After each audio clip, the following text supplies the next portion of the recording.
Movie की शुरुआत होती है और हम रेड नाम के एक कैदी को देखते हैं। रेड एक बहुत ही शातिर चोर है जो किसी भी तिजोरी को खोल सकता है। हाल ही में इसने एक बड़ी चोरी की थी जिस वजह से पुलिस ने उसे पकड़ लिया और अब ये जेल में अपनी सजा काट रहा है। रेड को पूरे 5 साल की सजा हुई है। धीरे धीरे अब दिन बीतता है और 2 साल बीतने के बाद रेड के अच्छे व्यवहार की वजह से उसे प्रिजन से रिहा कर दिया जाता है। प्रिजन से निकलने के बाद रेड बहुत ही खुश होता है। रेड को लेने के लिए यहाँ उसकी पत्नी आई हुई थी जिसका नाम क्लोई है। क्लोई भी रेड को देखकर काफी खुश होती है। इसके बाद दोनों एक दूसरे के साथ घर आते हैं। यहाँ हम रेड की बेटी को देखते हैं जिसका नाम बीएट्रिस है। रेड जब जेल गया था तब उसकी बेटी बहुत ही छोटी थी जिस वजह से वो बोल भी नहीं सकती थी, लेकिन अब वो बड़ी हो चुकी है इसलिए वो अब बोल सकती है। लेकिन बीएट्रिस को फ्रेंच भाषा आती है जिस वजह से रेड को उसकी भाषा समझ नहीं आती, इसलिए रेड उसे अब अपनी भाषा सिखाने लगता है। इसके बाद सीन शिफ्ट होता है एयरपोर्ट पर। यहाँ हम एक कॉन्ट्रैक्ट किलर लुक को देखते हैं जो अभी अभी अमेरिका आ रहा है। एयरपोर्ट ऑफिसर जब लुक का डॉक्यूमेंट वेरिफिकेशन कर रहा था तब उसे इस पर शक होने लगता है, इसलिए वो लुक से कुछ पूछताछ करने लगता है और बात करते समय उसे पता चलता है कि लुक एक साइको है। लेकिन ऑफिसर लुक पर कोई भी कार्यवाही नहीं कर सकता क्योंकि उसके सारे डॉक्यूमेंट कंप्लीट है। इसके बाद लुक यहाँ से निकल जाता है और सीधा पार्किंग लॉट्स में आता है। यहाँ लुक एक कार को चुराने लगता है कि तभी यहाँ पर कार का मालिक आ जाता है। वो लुक से कहता है कि तुम मेरी कार क्यों चुरा रहे हो, रुको मैं अभी पुलिस को यहाँ पर बुलाता हूँ। ये सुनकर लुक बहुत ही गुस्सा हो जाता है और वो इस आदमी का गला काट कर उसे मार देता है। इसके बाद वो फिर से कार के दरवाजे को खोलने लगता है क्योंकि अब उसे रोकने वाला कोई भी नहीं है। कार चोरी करके लुक यहाँ से निकल जाता है और वहां से सीधा वो एक बार में आता है। यहाँ हम इस बार के मालिक को देखते हैं जिसका नाम टॉम है। टॉम जैसे ही लुक को देखता है तो वो डर जाता है क्योंकि वो जानता है कि लुक कौन है और वो कितना ज्यादा खतरनाक कातिल है। लुक उसे शांत करता है और कहता है कि मैं तुम्हें यहाँ पर मारने के लिए नहीं आया, बल्कि मुझे तो बस तुमसे कुछ हथियार चाहिए। यहाँ हमें पता चलता है कि टॉम इलीगल गन्स की तस्करी करता है और ये बार उसने सिर्फ दिखाने के लिए खोल रखा है ताकि वो अपने गन का बिजनेस कर सके।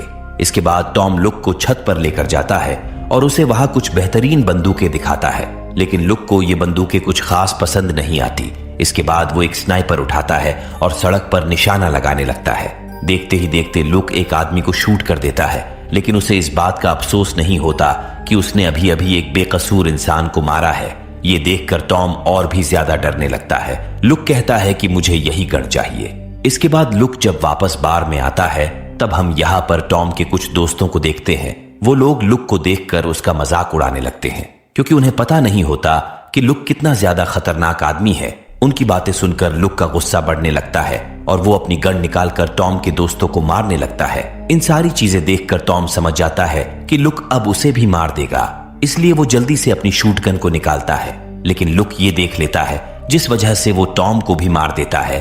लुक यहाँ मौजूद सारा हथियार लेकर यहाँ से निकल जाता है क्योंकि अभी उसे अपने एक सबसे खास दुश्मन को मारना है। इसके बाद हम रेड को देखते हैं जो अपने घर पर होता है। वो यहाँ क्लोई की बनाई हुई पेंटिंग्स को देख रहा था जिनका जल्द ही एग्जीबिशन होने वाला है। उन पेंटिंग्स को देखकर रेड को जेल की दीवारें याद आने लगती है क्योंकि ये पेंटिंग्स बिल्कुल वैसी ही दिख रही थी। तभी यहाँ पर क्लोई आती है। वो कहती है कि शाम को इन पेंटिंग्स का एग्जीबिशन है, इसलिए मैं चाहती हूँ कि तुम वहां पर जरूर आओ। तब रेड कहता है कि मुझे पेंटिंग्स की जरा भी समझ नहीं है, इसलिए मुझे वहां बोरिंग महसूस होगा। लेकिन क्लोई उसकी बात नहीं सुनती है और कहती है कि तुम्हें वहां आना ही होगा क्योंकि ये दिन मेरे लिए बहुत ही खास है। ये कहकर वो यहाँ से चली जाती है और सीधा अपने आर्ट गैलरी में आती है। वो यहाँ अपने सभी पेंटिंग्स को सेट करने लगती है कि तभी यहाँ पर गैलरी का मालिक आता है जिसका नाम डेरेक है। वो क्लोई को अपने ऑफिस में लेकर जाता है और वो क्लोई से अपने प्यार का इजहार करता है और कहता है कि मैं तुम्हें बहुत ही ज्यादा पसंद करता हूँ और मैं तुमसे शादी करना चाहता हूँ। ये कहकर वो उसे टच करने लगता है, लेकिन क्लोई उसे डांटती है और कहती है कि शायद तुम नहीं जानते कि मेरा पति कौन है और अगर उसे ये बात पता चली कि तुम मुझे परेशान कर रहे थे तो वो तुम्हें जिंदा नहीं छोड़ेगा। क्लोई की बात सुनकर डेरेक काफी गुस्सा हो जाता है और कहता कि मुझसे पंगा लेना तुम्हारे लिए काफी भारी होगा।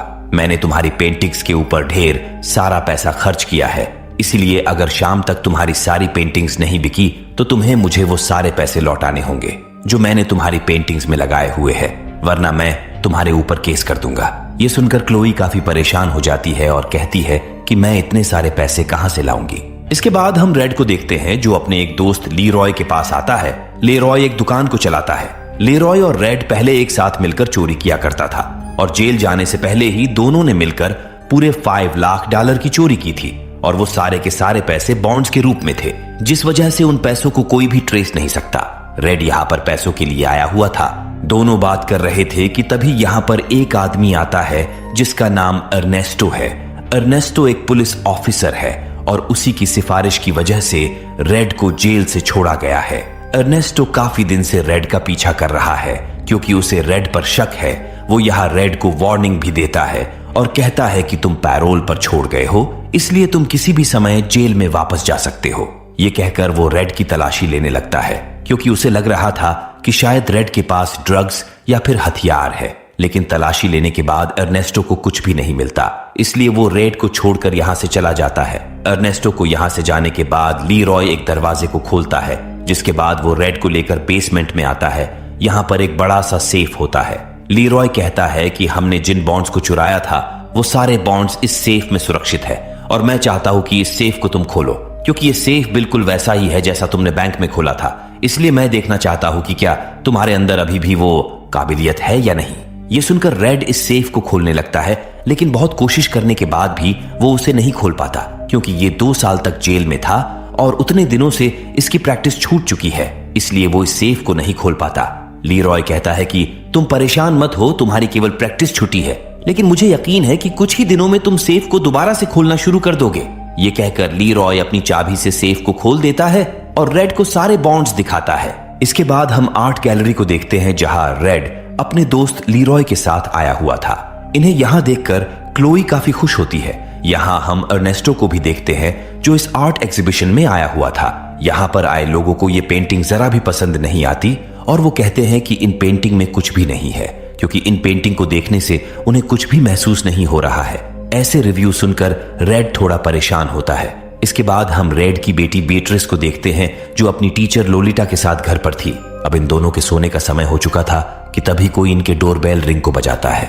लोलिटा जब दरवाजा खोलती है तब बाहर लुक खड़ा होता है। लुक घर में आने लगता है। लोलिटा उसे रोकती है, लेकिन लुक उसकी बात नहीं मानता। लोलिटा को इस अनजान आदमी के ऊपर शक होने लगता है, इसलिए वो एक चाकू लेकर लुक को रोकने की कोशिश करती है, लेकिन लुक बड़े ही आसानी से लोलिटा को मार गिराता है। अब ये सब देखकर बीट्रिस काफी ज्यादा डर जाती है और यहाँ से भागने लगती है। लुक उसे भागते हुए देख लेता है, इसलिए वो उस पर गोलियां चलाता है, लेकिन बीट्रिस काफी दूर निकल जाती है, जिस वजह से उसकी जान बच जाती है। यहाँ हम जान पाते हैं कि लुक अमेरिका केवल इसलिए आया है ताकि वो रेड को मार सके। लुक यहाँ काफी गुस्से में होता है क्योंकि आज तक उसके हाथ से कोई भी बचा नहीं था, लेकिन आज वो एक छोटी सी लड़की को नहीं मार पाया और वो यहाँ से भाग गई। ये सोचकर लुक और भी ज्यादा गुस्सा होने लगता है और वो घर की तलाशी लेने लगता है। उसे यहाँ एक आर्ट गैलरी का एग्जीबिशन कार्ड मिलता है, जिसे देखकर वो समझ जाता है कि रेड उसे कहाँ मिलेगा। लुक यहाँ से आर्ट गैलरी की तरफ निकल पड़ता है।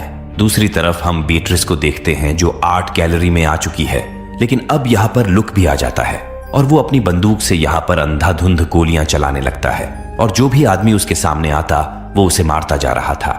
लोगों के खून की छींटें अब पेंटिंग के ऊपर जाने लगती है और लोग चिल्लाने लगते हैं, लेकिन लुक यहाँ पर नहीं रुकता और वो सबको मारता जा रहा था। इस जगह पर अर्नेस्टो भी था जो अपनी बंदूक से लुक को शूट करने लगता है, लेकिन लुक को अब कोई नहीं रोक सकता क्योंकि उसे किसी का भी डर नहीं होता। वो बस सबको मारना चाहता है, इसीलिए वो लगातार गोलियां चलाता रहता है। लीरॉय जो कि रेड का दोस्त था, उसे भी यहाँ पर कुछ गोलियां लग जाती है, इसलिए वो नीचे गिर जाता है। रेड कहता है कि मैं तुम्हें हॉस्पिटल लेकर चलता हूं, लेकिन लीरॉय जानता था कि वो अब जिंदा नहीं बचेगा, इसलिए मरने से पहले वो वॉल्ट की चाबी रेड को दे देता है और अपना दम तोड़ देता है। रेड उस चाबी को लेकर अपनी पत्नी और बेटी के साथ यहाँ से भागने लगता है, लेकिन लुक उसे यहाँ से भागते हुए देख लेता है और उन पर शूट करता है, लेकिन रेड कार में था, इसलिए वो यहाँ से बचकर भाग जाता है।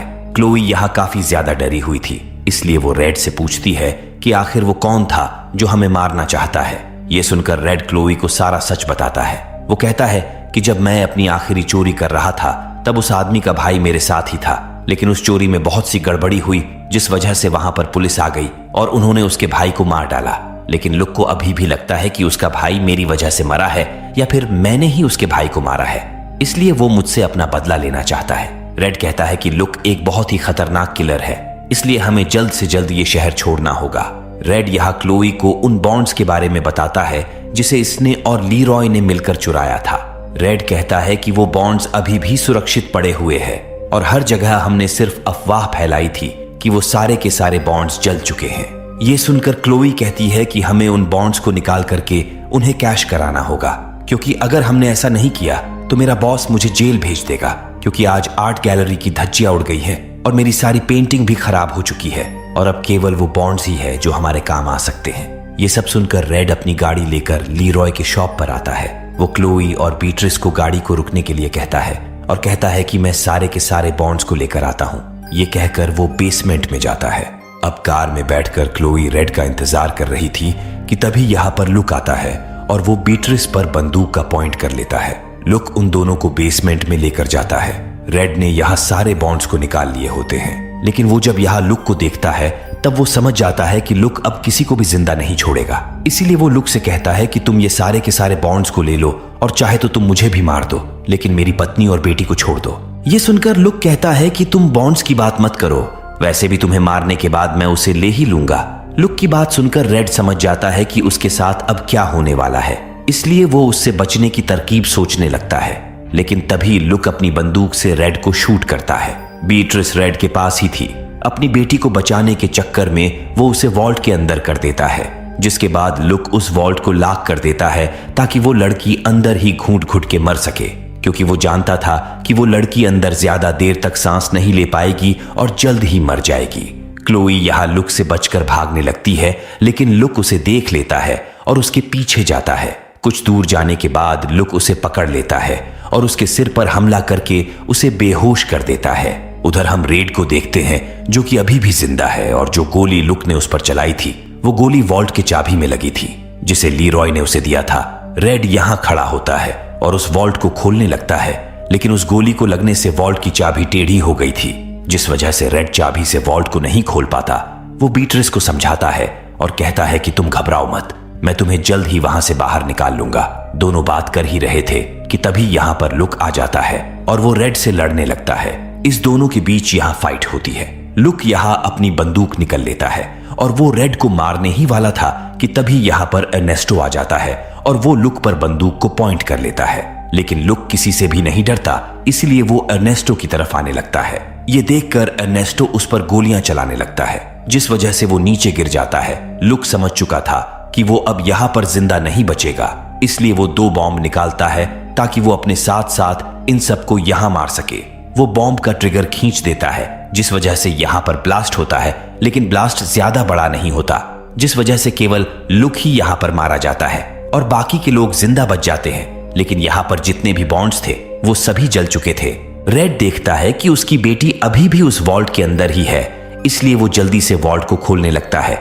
वो जानता था कि उसके पास चाबी नहीं है, इसीलिए वो अपनी स्किल का इस्तेमाल करके उस वॉल्ट को खोलने लगता है। कुछ देर कोशिश करने के बाद वो इस वॉल्ट को खोल ही लेता है और अपनी बेटी को उसमें से बाहर निकालता है। रेड जानता था कि अर्नेस्टो अब उसे गिरफ्तार कर लेगा, इसीलिए वो खुद ही अरेस्ट कर देता है। लेकिन अर्नेस्टो कहता है कि तुमने कुछ भी गलत नहीं किया है और मुझे पता है कि यहाँ पर क्या हो रहा था, इसीलिए मैं पुलिस को कुछ भी नहीं बताऊंगा और इसमें तुम्हारी कोई भी गलती नहीं है, इसीलिए तुम यहाँ से चले जाओ और मेरी फिक्र मत करो। मैंने लुक जैसे एक बड़े कॉन्ट्रैक्ट किलर को मारा है, जिस वजह से मेरी प्रमोशन हो जाएगी। इसके बाद रेड अपने फैमिली के साथ यहाँ से निकल जाता है और घर आने के बाद वो लोग फिर से उदास हो जाते हैं, क्योंकि सारे के सारे बॉन्ड्स जल चुके हैं और अब इनके पास जरा भी पैसे नहीं है। क्लोई की सारी पेंटिंग भी खराब हो चुकी थी, इसलिए ये लोग उदास बैठे हुए थे।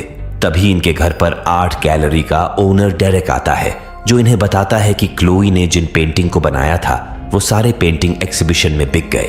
पहले जो पेंटिंग लोगों को पसंद नहीं आ रही थी, वही पेंटिंग बाद में सारे लोगों को अच्छी लगने लगी, क्योंकि उस पर खून के छींटे पड़े हुए थे, जिससे लोगों को वो पेंटिंग जिंदा लगने लगी। इसलिए एक ही दिन में वो सारी की सारी पेंटिंग लोगों ने खरीद ली और उसे बेचकर इन्होंने पूरे $3 लाख कमाए हैं और ये सारे पैसे अब क्लोई के हैं। इतने पैसे पाकर सब लोग काफी खुश होते हैं, क्योंकि इतने पैसों से ये लोग अपनी जिंदगी की अब नई शुरुआत कर सकते हैं और रेड को अब कोई गलत काम करने को जरूरत नहीं है।